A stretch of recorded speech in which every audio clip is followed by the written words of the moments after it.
Welcome back to the Morning Magazine. Our Congresswoman, Debbie Mucarsel-Powell. Good morning, Congresswoman. Good morning, Bill. Thanks for joining us today. You recently made a tour through the Keys, a number of stops. Tell us what you did. Yes, it was so great to be there. You know, it's never enough time. On Tuesday, I stopped by the Marathon Chamber of Commerce luncheon, which was a packed house at Castaways, and I had never been there, and I'm going to have to go back because the food looked great, but I couldn't eat. I had to keep going. We spoke about issues affecting, obviously, the residents of Marathon, and one of the top issues that we discussed was the National Flood Insurance Program and the reauthorization of that program. And it stalled in the House because I had a conversation with the chairwoman, Maxine Waters, that the way that it's written currently, it's not capping the rates, and I have concerns about that, so I'm working through that right now. I then stopped. NOAA was having a meeting to release the Marine Sanctuary Restoration Blueprint.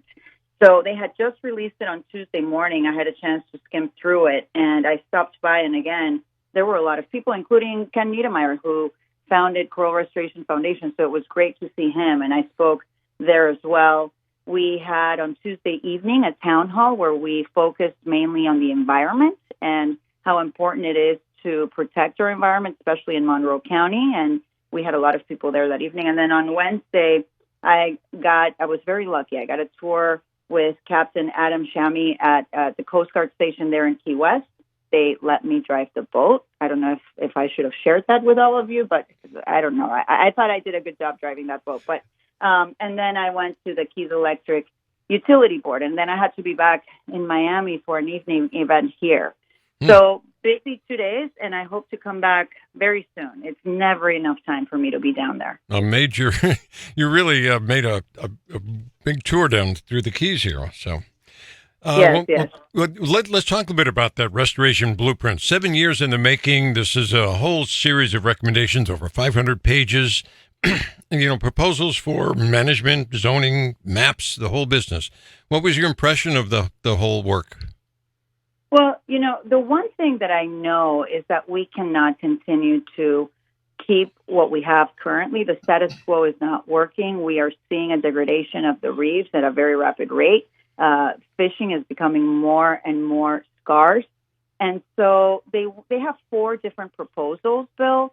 I think that their recommendation is the 3rd proposal, which adds square mileage to the marine sanctuary.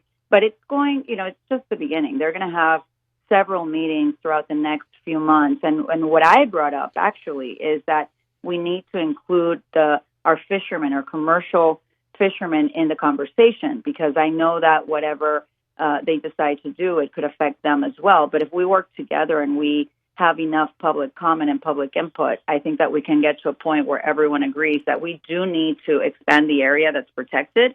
But it just needs to be done taking into account the long-term effects of those plans. Mm-hmm. Yeah, and still a lot of opportunity for public input, and they've got 4 alternatives for each of the recommendations there, each of the points. So, and we have to remind everyone that the Marine Sanctuary, the National Marine Sanctuary, really supports so many different industries, and it brings millions of visitors every year. So we need to take care of it. We need to work through it, but again, protecting our fishermen and other small businesses that may depend on that plan for their future economic livelihood.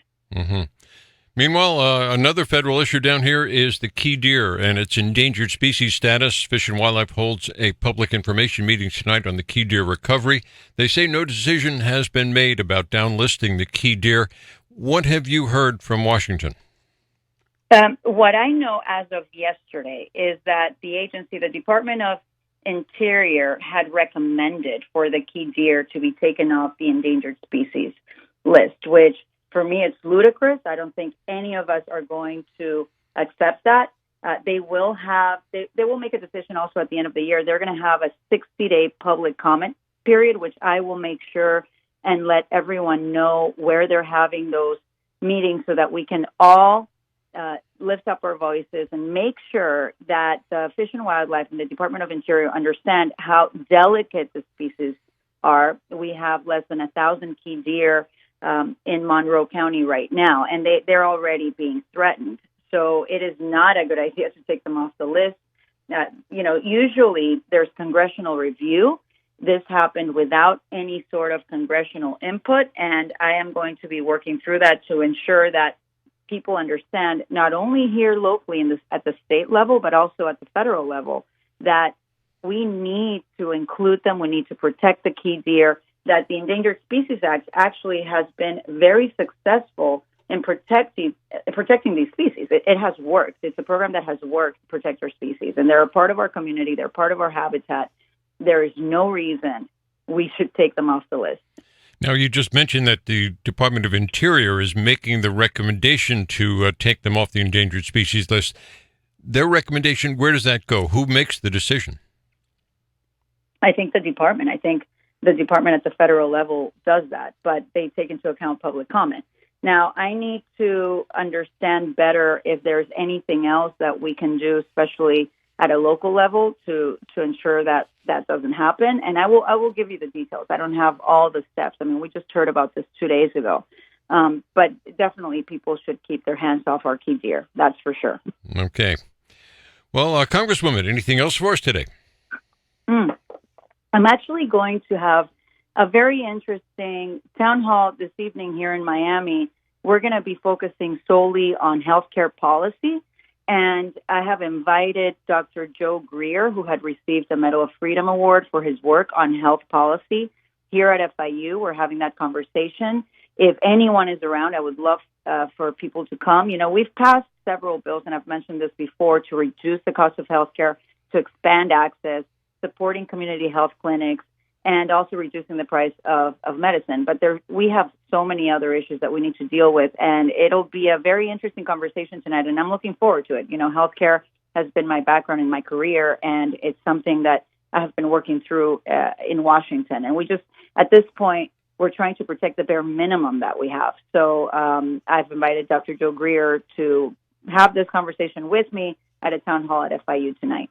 At FIU tonight. What time is that? That's at 6:30 at the Graham Center. 6:30. Congresswoman Debbie Mucarsel-Powell joining us here on The Morning Magazine. Thank you. Appreciate it. Appreciate your time. We'll talk to you next week.